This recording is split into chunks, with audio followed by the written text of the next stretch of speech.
when my grandmother taught me.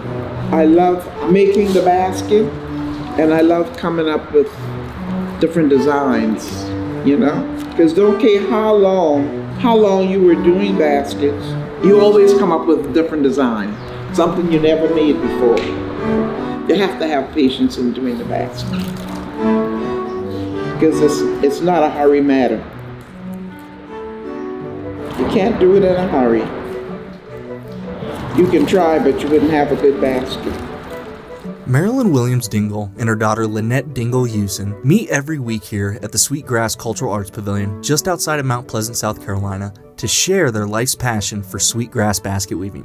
When we dropped by unannounced one afternoon, Marilyn and Lynette welcomed our curiosity and helped us understand why their art is so special. This art came from Africa, which is Sierra Leone, West Africa. When they brought our ancestors over, they the one found the material here, similar to what they were using in Africa, and they started making the flower basket that winters the rice in the rice field. Down through the years, we started making functional baskets with different designs in it, wherein you use in your home. The sweetgrass itself, we could have collected that anywhere from Wilmington, North Carolina, down to St. Augustine, Florida, because the material grows wild along the coast.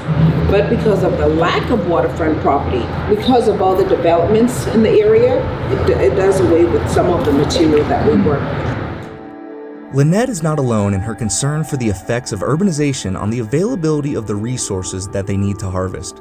The rise in residential development has contributed to the loss of woodland and marshland, eliminating the ecological and cultural services that they once provided.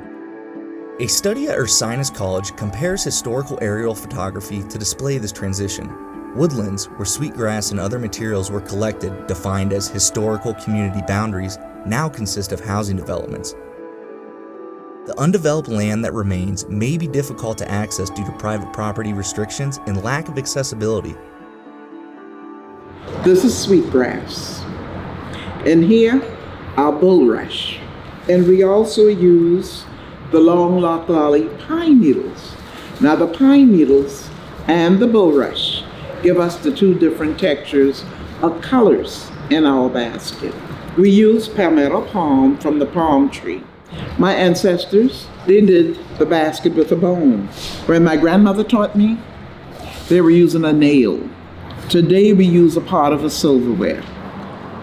It is something of a historical art form that came over with our ancestors a little over 300 years ago. To me, that means a lot because it's something I'm able to pass along to I pass it on to my kids now, my grandkids.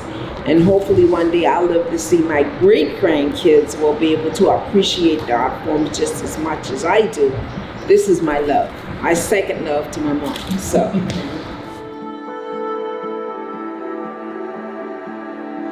I'm gonna give him the chair. You're right-handed? Use your best, your hand. Check you out. This is a client, this is made to order too, so I better not mess it up. Well, if you made a mistake, she'll All right, take it out. one more after I finish this one here. See? After I finish this one here. How about that? Very, very good. Now see? Look back, see? And you can see the contrast in your Oh voice. yeah. Now. Let him see it. Look. See? Look That's at the awesome. camera. Here, hold it up in front.